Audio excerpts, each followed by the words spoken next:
This is wild. Authorities are now saying that the nationwide power cuts that we're currently seeing in Spain and Portugal were caused by, quote, a rare atmospheric phenomenon. Yeah, trust me, this whole situation is getting weird. Today, in cities across Spain, Portugal, and even some parts of France, government buildings lost power. Fuel stations were unable to operate pumps. Some people's water stopped working because they relied on electricity. Planes couldn't take off for a while. Traffic lights switched off, causing chaos on the road. Cell service was disrupted, and people couldn't even pay for stuff with their cards or on contactless. So now we're starting to see long lines of people trying to withdraw cash. And the craziest part, at the beginning, they said that they'll be back to full service within 10 hours. Now, Portugal is saying that it could take up to a week to be back at full volume. So, what the hell was that atmospheric phenomenon that...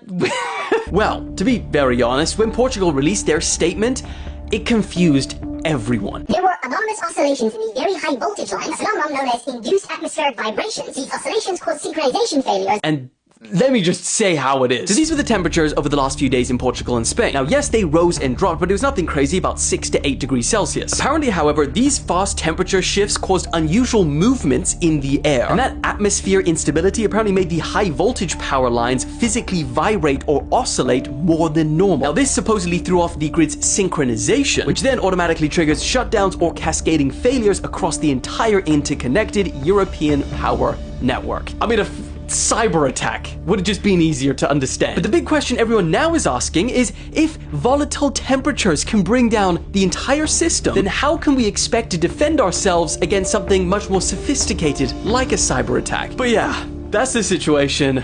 What do you guys think?